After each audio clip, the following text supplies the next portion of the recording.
Assassin's Creed Valhalla has been on my most excited list for games to play in 2020, and no doubt for a lot of people, largely in part because of its setting and history, and the fact that you get to play as an actual Viking that gets to assassinate people. I was also interested in how its RPG side had progressed in the franchise, since I was barely able to play Origins and haven't touched Odyssey at all, although I've seen quite a bit of the game, flaws and all. Today we'll look at the bigger hitting points of the game for me, both the good and the bad, and see how the game has evolved through the eyes of someone who, quite honestly, hasn't touched an Assassin's Creed game in ages. Before we get into this though, a huge shout out to Ubisoft for providing a pre-release code for this game. I'm very thankful they were willing to take a chance on this channel, considering it's more devoted to strategy games, but I do want to point out that my opinions in this review are not swayed by this pre-release access. Also, Ubisoft has had some fairly big restrictions on the content I'm allowed to show off in this review, so I may speak on aspects of this game that are outside of the footage you are seeing. This review will be as spoiler-free as possible, and any spoilers that are revealed will not ruin your experience of the game, as it's an extremely obvious storyline progression. One last thing, if you've yet to buy Valhalla and would like to support the channel, there is a link in the description to purchase the game.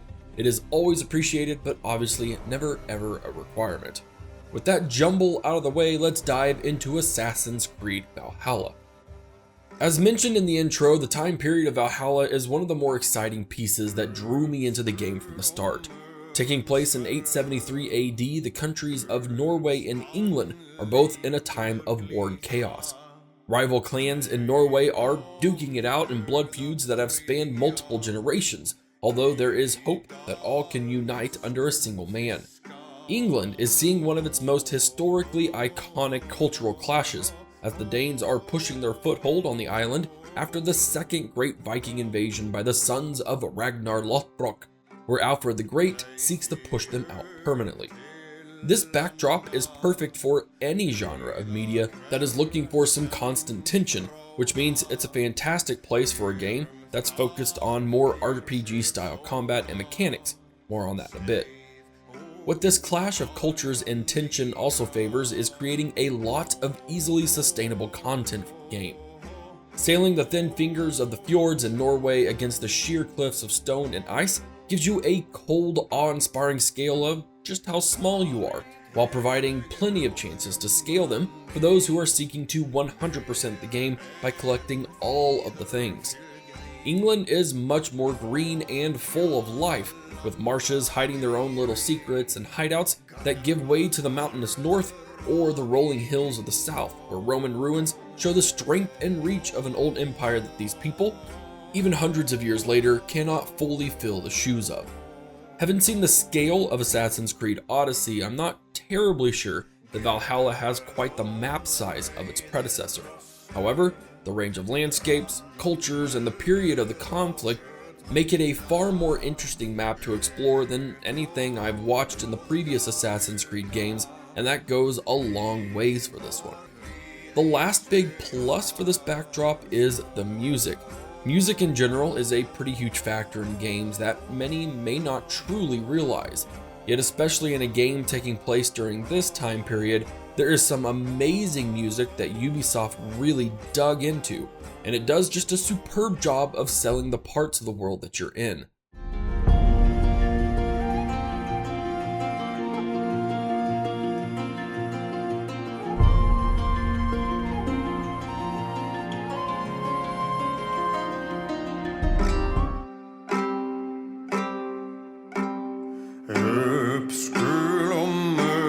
Sverðum, Ulfs tannlítur glitra, eigum döða tryggja.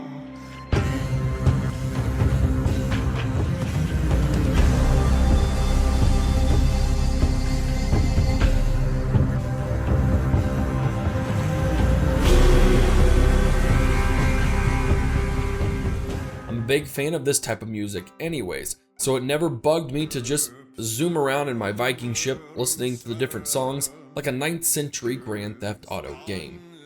The backdrop lends itself greatly into the storyline of Valhalla, which like pretty much any of the Assassin's Creed games, means the storyline isn't as simple as things might first appear. Valhalla's storyline throws you deep into the concepts of kinship, revenge, love, betrayal, friendship, loneliness, and an overall looming doom that you are personally responsible for figuring out and handling appropriately. And that's just within the first few hours of the game.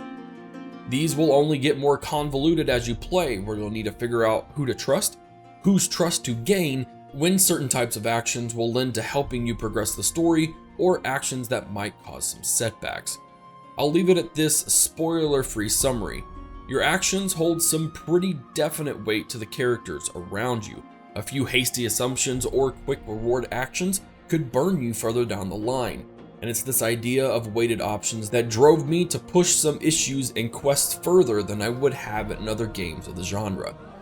It is, however, a really great experience being able to have your story intertwined with so many historical greats, and Ubisoft has really put some effort into crafting unique characters, both known and unknown. The Sons of Ragnar Lothbrok are by far my favorites, as they have such completely different personalities that show some very interesting perspectives on the push of the Danes into Saxon territory. I will admit that I myself have not pushed super far into the main storyline. In fact, in my 20 plus hours playing, I had just finally gotten into the storyline with the Sons of Ragnar. Yes, there is that much to do in between main quests, like raiding and sacking Christian monasteries, or raiding and pillaging enemy forts, or raiding for the sake of just raiding. I definitely could have spent more time pushing into that main quest solely for the purpose of this review, but I believe that would have produced a skewed and incomplete view of the game as a whole for reviewing purposes. I do feel that there are two areas where the story is extremely weak so far, and that's first in the area of the hidden ones. We'll get into more details later in this review, but what I have seen so far and the whoopsies moments I've had in reaction to the hidden ones and their objectives, it just feels very lacking and without an overall purpose. We'll get there in just a bit, but it is something to keep in mind for the first chunk of the main storyline. The second is Layla's story arc. Again, it appears that I am still very early into the overall storyline of the entire game, but there's only been one instance in which I exit the Animus to take her role, in which that was extremely brief and lacked any real reasoning behind pulling her out of the Animus, other than perhaps to show that yes, in fact, she is still in this storyline. I very much hope she becomes more involved as we go along. There's a pretty huge aspect of the last few Assassin's Creed games that I wasn't really on board with while watching playthroughs, and that's the steady dive into the RPG side of the game.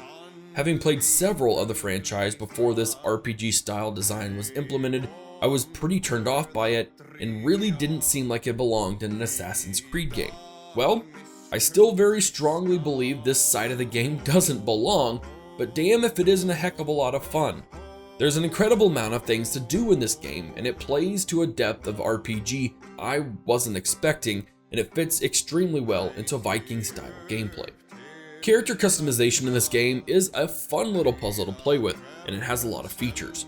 Your armor and weapons fall under three primary categories: the way of the raven, the way of the wolf, and the way of the bear.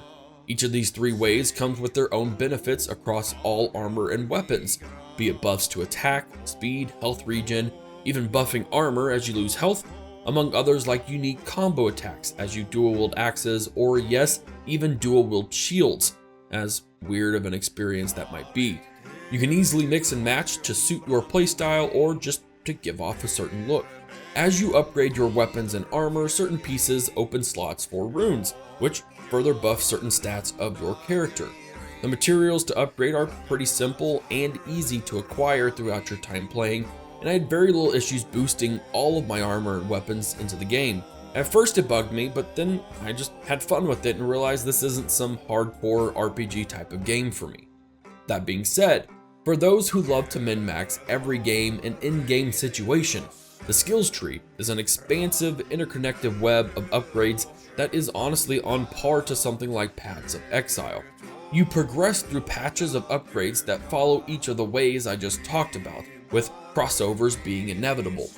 Along the way, those skills will unlock armor buffs to each way type, along with special combat moves like stomping an enemy's skull into the ground, advanced assassination moves, or even guiding your arrows like a daggum guided missile.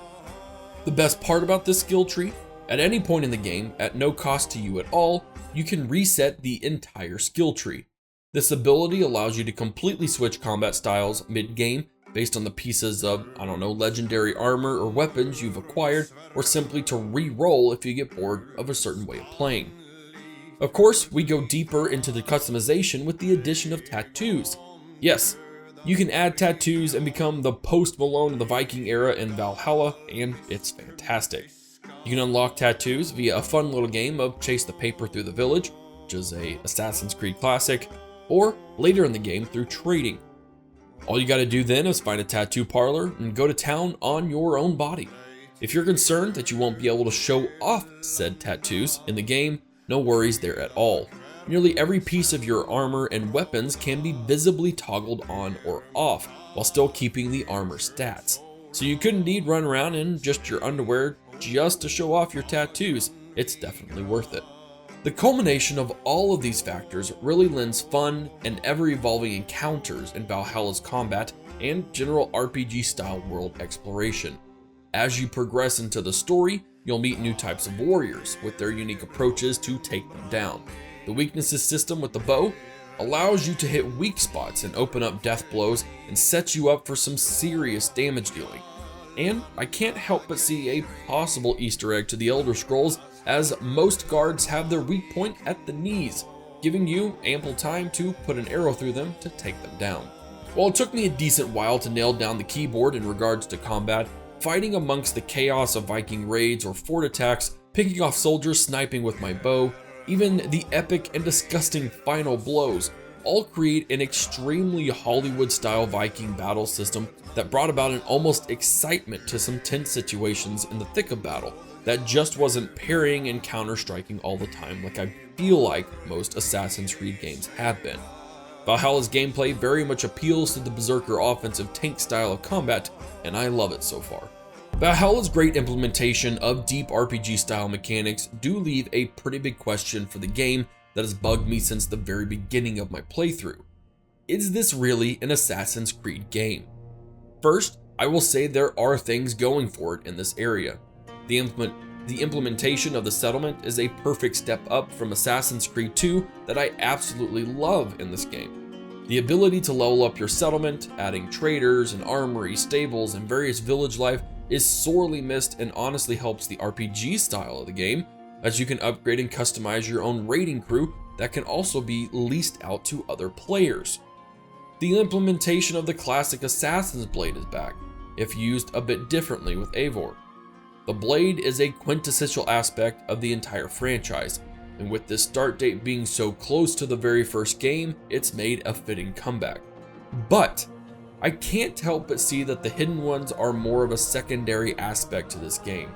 And while I see them becoming more prominent as the story goes forward, being an assassin is not the primary objective of Eivor's storyline. In fact, his or her initiation into the Order is a 5-minute introduction before they just hand over their most precious piece of tech to a complete stranger and let you go assassinating in the Hidden One's name. Eivor doesn't feel like an assassin. Sure, they can go around all sneaky in the bushes, or jump from a 3-story building and harmlessly land on top of a dude and stick a blade into his neck, yet I've never felt like Eivor was part of the Order. He's a dude who got gifted a blade, who will be used by the Order to accomplish killing people so they don't have to. At least that's how it feels. And perhaps that's another part that really bugged me. The Order of the Ancients are the baddies, right? And in past games, targets required precision, investigation, and a good bit of stalking to understand their moment of weakness to strike. In my time playing, quite literally the only way I've known that I took down a target is a hotkey hovering over some random body I thought I had killed that says confirm kill. Had I not randomly approached that body, I would have never known that that was a baddie that needed to be sent into the afterlife. In Valhalla, at least in my time playing, there isn't a really specific quest pointing you to find out everything about a target. There's very little setup to set up a kill. There's no real cool cutscene animation when you pull it off. Valhalla truly feels like an RPG first an Assassin's Creed game second. So what are my thoughts on Assassin's Creed Valhalla? Valhalla has given me over 20 hours of immense amount of fun. The storyline so far is great, and I'm really looking forward to seeing how it progresses, and how the hidden ones become more involved, if they do. I'm a huge history nerd, so the time period of the game is fantastic as well. The RPG side of everything, while initially I was hesitant, could not work any better in this Viking setting. If you're wanting to 100% this game, I feel like there's well over 100 hours worth of content in the main game alone, with plans already for DLC. If you're looking for a game where you can play as a Viking and do Vikingly things all day long, this is hands down a game for you, and I highly recommend it for that reason alone. But if you're looking for an Assassin's Creed game, where it's all about taking your time to find the perfect open slot for the kill, to blend into every scene like you're a shadow, or to have an extremely tight bond to those in your own order, this one just isn't it. Eivor's role in the Hidden Ones will no doubt be immense. He or she is the protagonist after all. But I cannot shake the feeling that this is more of a brand association for Ubisoft to sell another game in the franchise than it is truly an Assassin's Creed game, which just really kinda sucks. That's all for my review on Assassin's Creed Valhalla. I have no doubts I've missed some parts of this game in my review that you would have liked to hear about, but I hope that this video does a solid enough overview to give you a good enough idea on the game as a whole. If you've yet to buy the game, and this review has sold you, check the link in the description to purchase the game and support the channel at the same time. If you enjoyed the video, please give it a thumbs up and be sure to drop a comment as well. Thanks everyone for watching. This is Havoc, and I will see you in the next video.